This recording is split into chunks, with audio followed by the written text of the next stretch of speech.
बहुत पुराने जमाने की बात है। किसी दूर दराज के गांव में एक सादा मगर नेक दिल चरवाहा रहता था। उसकी जिंदगी बहुत सादा और पुरअमन थी। उसकी एक नेक और पाकीज़ा तबीयत वाली बीवी थी और उनके 3 प्यारी बेटियां थीं। घर में खुशियां और सुकून का माहौल था। दिन ऐसे गुजरते कि चरवाहा सुबह सूरज निकलने से पहले उठता, भेड़ों को चरा कर लाता और शाम को घर वापस आकर अपनी बीवी और बेटियों का ख्याल रखता। लेकिन अचानक जिंदगी ने एक तल्ख मोड़ लिया। चरवाहे की बीवी एक दिन अचानक बीमार हो गई। पहले तो सबने सोचा ये आर्जी बीमारी है, मगर दिन ब दिन उसकी हालत खराब होती गई। चरवाहा हर मुमकिन कोशिश करता रहा, दवा करता, दुआ करता, लेकिन अल्लाह ताला की मर्जी कुछ और थी। कुछ ही दिनों में वो अल्लाह की प्यारी हो गई। चरवाहा और उसकी तीनों बेटियां गम के अंधेरों में डूब गए। घर की छोटी छोटी खुशियां और हंसी अब खामोशी में बदल गई थी। दिन और रात एक जैसे लगने लगे। चरवाहे के दिल पर एक भारी बोझ आ गया था। अब घर की सारी जिम्मेदारियां चरवाहे के कंधों पर आ गई थी। वो न सिर्फ बाप था, बल्कि अब माँ का किरदार भी निभाने लगा। खाना पकाना, कपड़े धोना, बेटियों की परवरिश और भेड़ों की देखभाल, सब कुछ उसी की जिम्मेदारी थी। चरवाहे ने दिल में अज़्म कर लिया कि चाहे हालात कैसे भी हों, वो अपनी बेटियों को कभी तकलीफ में नहीं देखेगा। लेकिन रात के अंधेरों में जब सब सो जाते, वो अपने दिल की तन्हाई में बैठकर खामोशी से अपनी बीवी के जाने का गम सहता और दुआ करता कि अल्लाह ताला उसे सब्र अता करे, ताकि वो अपनी बेटियों की सही परवरिश कर सके। चरवाहा रात की खामोशी में बैठकर अपनी बेटियों को सोता देखता तो उसके दिल में एक नई फिक्र जाग उठती। वो खुद से कहता, मैं इन मासूम बेटियों की शादी कैसे करूंगा, कैसे उनका बेहतर भविष्य बनाऊंगा, और कब तक अकेला ही इन सब की जिम्मेदारियां निभाता रहूंगा। ये सोचकर उसका दिल और भी बोझिल हो जाता। वो जानता था कि दुनिया सख्त है, जमाना बदल चुका है और बेटियों की परवरिश और शादियों का मामला सिर्फ मोहब्बत से नहीं, संसाधनों और हालात से भी जुड़ा होता है। लेकिन फिर वो आसमान की तरफ देखकर धीरे से कहता, अल्लाह ने जिस आजमाइश में डाला है वही आसानी भी देगा। मेरी बेटियां मेरा निवेश है, मेरा इत्तिमाद है, और उनके लिए रिज्क और नसीब लिखने वाला भी वही है। यूं चरवाहा फिक्रों के बावजूद अपने दिल को हौसला देता और अगली सुबह फिर नए दिन की मेहनत के साथ अपनी बेटियों के लिए बेहतर रास्ता तलाशने निकल पड़ता। लेकिन पिता अपनी बेटियों से एक राज छुपा रहे थे। एक दिन जब बेटियां अपने कामों में मशगूल थीं, तो चरवाहा खामोशी से झोंपड़ी से निकला और चुपके से दूर चला गया। वो एक चट्टान के पीछे छुपे हुए एक संदूक तक पहुंचा। चरवाहा सावधानी से संदूक खोला और उसमें से एक छोटी सी थैली निकाली। उसने घबराहट से इर्द गिर्द देखा और धीरे से थैली खोली। उसकी आंखें चमक उठीं जब उसने देखा कि संदूक में कीमती पत्थर और जवाहरात हैं। चरवाहा ने गहरी सांस ली और अपने आप से सरगोशी की, ऐ मेरे नाबीना दोस्त, मैंने तेरा राज सारे सालों तक महफूज रखा। अचानक उसे पीछे से एक आवाज सुनाई दी। वो तेजी से मुड़ा तो उसकी बड़ी बेटी वहां खड़ी थी, हैरान और उलझन से उसे देख रही थी। उसने पूछा, अब्बू, ये क्या है जो आप छुपा रहे हैं, और आपका नाबीना दोस्त कौन है? चरवाहा कुछ देर के लिए घबरा गया, फिर आंख भरकर बोला, अच्छा बेटी, अब वक्त आ गया है कि मैं तुम्हें सच बताऊं। अपनी बहनों को बुलाओ, ये कहानी आप सबको सुननी चाहिए। तीनों बेटियां अपने पिता के चारों ओर बैठ गईं। उनकी आंखें जिज्ञासा और इंतजार से भरी हुई थीं। फिर पिता ने अपनी कहानी सुनानी शुरू की। कई साल पहले जब मैं इन्हीं पहाड़ों में भेड़ें चराया करता था, एक दिन मेरी मुलाकात एक नाबीना शख्स से हुई जो रास्ता भटका हुआ था। उसके हाथ में एक संदूक था और वो बहुत थका हुआ लग रहा था। मैंने उसकी मदद की और उसे आराम करने के लिए बिठाया। इस नाबीना शख्स ने मुझे बताया कि वो जवाहरात का ताजिर था, लेकिन डाकुओं के एक हमले में उसकी बीनाई चली गई थी। ये संदूक उसकी आखिरी बचत थी। अब वो इसे महफूज रखने या इस्तेमाल करने के काबिल नहीं था।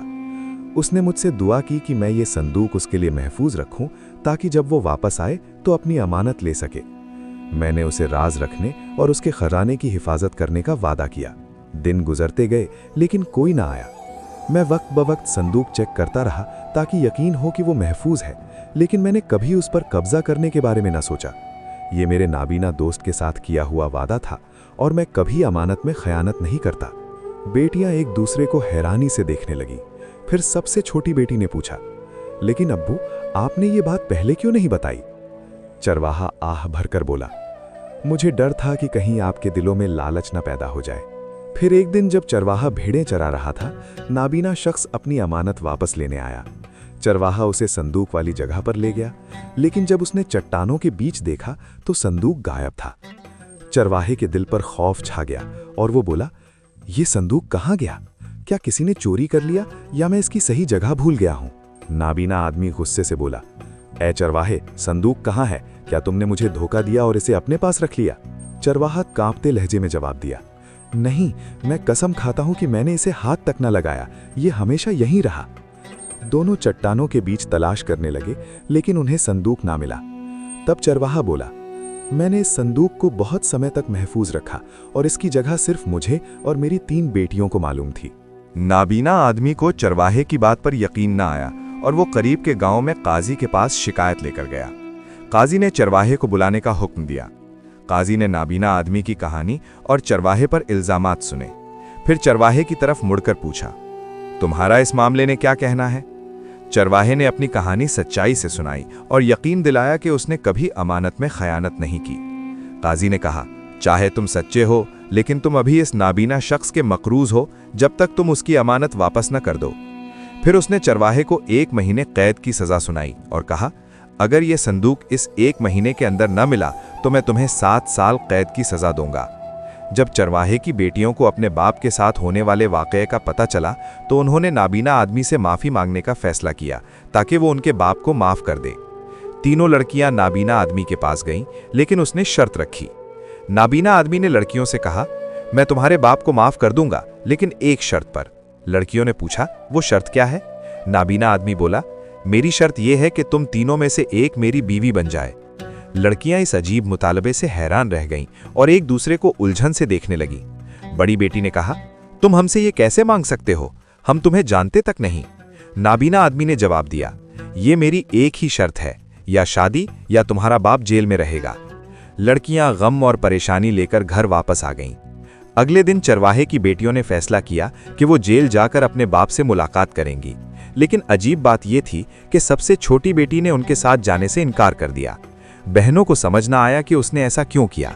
जब दोनों बहनें जेल पहुंची और बाप से मिलीं, तो उन्होंने उसे नाबीना आदमी की शर्त के बारे में बताया। चरवाहे को गुस्सा आया और बोला, वो बेगैरत कैसे ऐसी शर्त रख सकता है? मैं उसे अच्छी तरह जानता था, वो कैसे बदल गया? पहले वो नेक और अच्छे अखलाक वाला आदमी था। बेटियों ने कहा, अब्बू परेशान ना हो, हम आपको जेल से निकालने का कोई रास्ता जरूर ढूंढेंगी। चरवाहे ने गमगीन लहजे में कहा, मैं कभी न चाहूंगा कि तुम में से कोई उस बेगैरत से शादी करे। अगर मुझे सारी उम्र जेल में गुजारनी पड़े तो कोई बात नहीं। फिर उसने बताया कि काजी में 1 महीने की मोहलत दी है और अगर संदूक न मिला तो उसे 7 साल कैद हो जाएगी।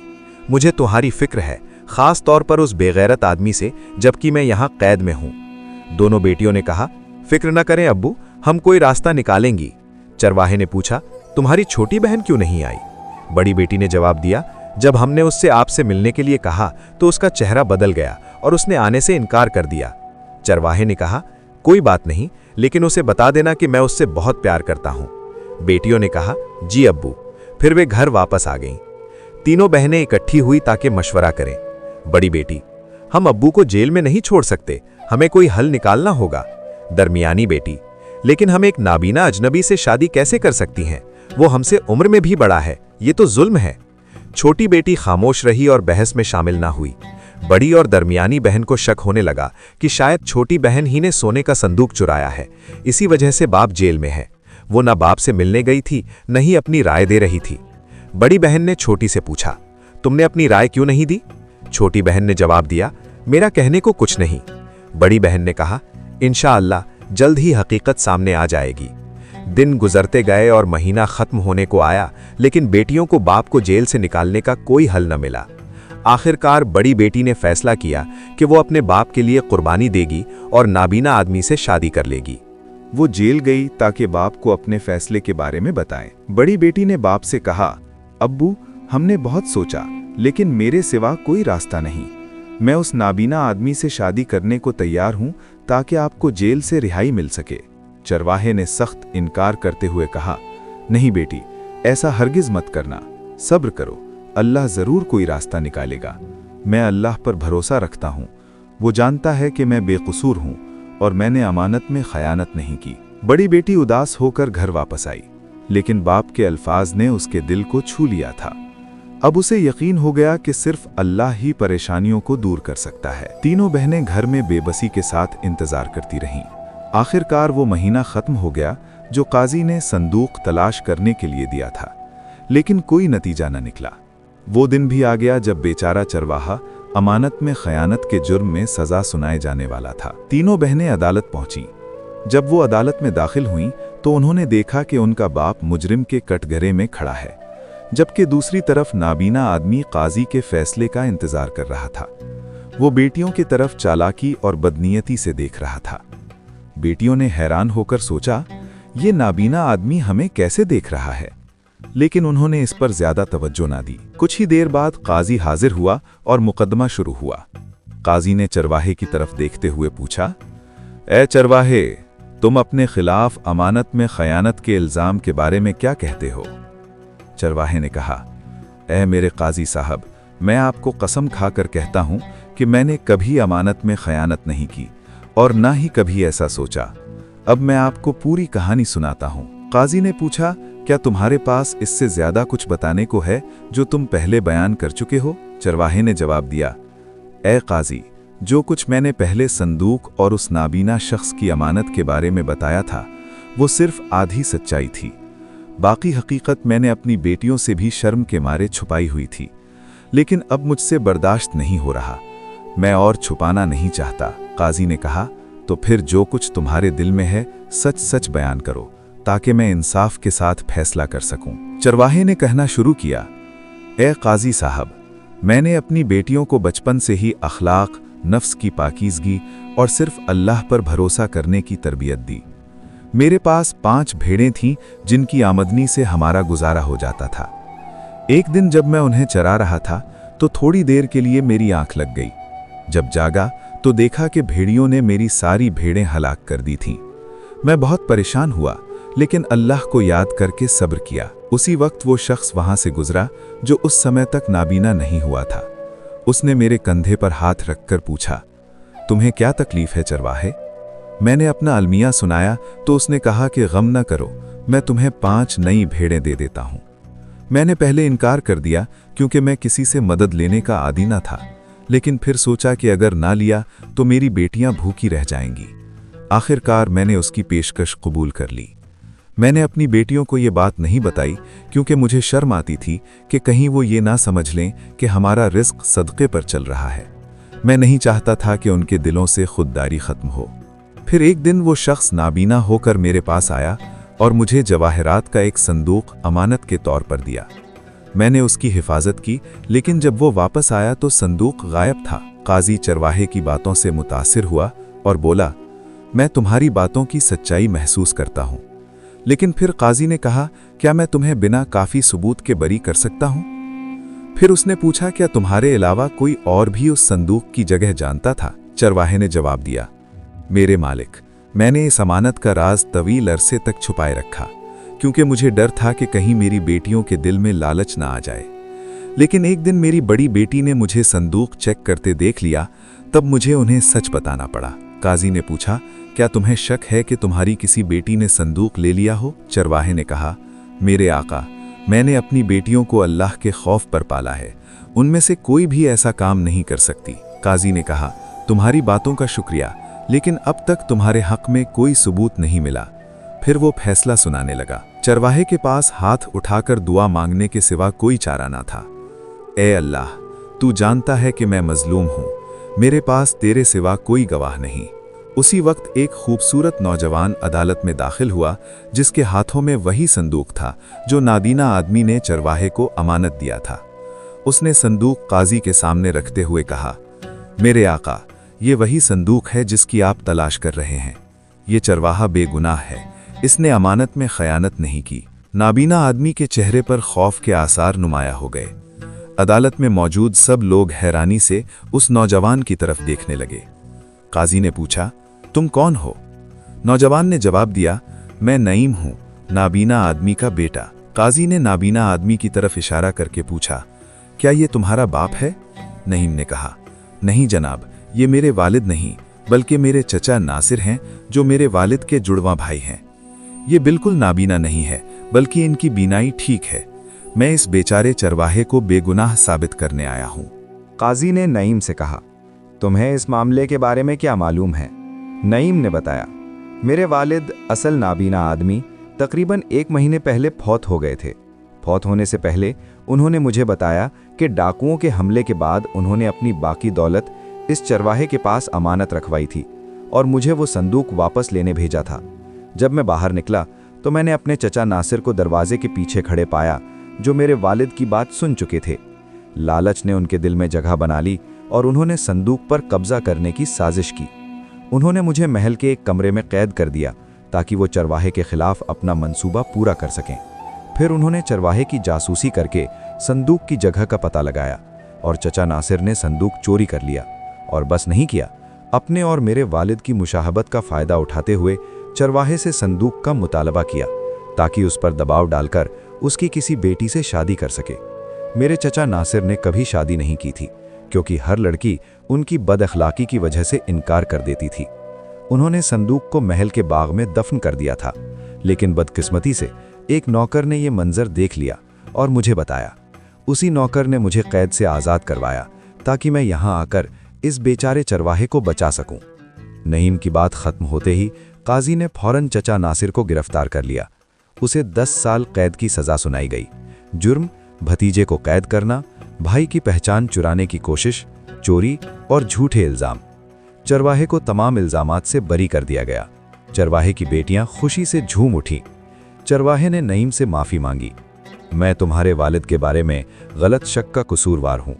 नईम ने जवाब दिया, कोई बात नहीं चचा जान, तुम्हें मुशाहबत की वजह से धोखा हुआ।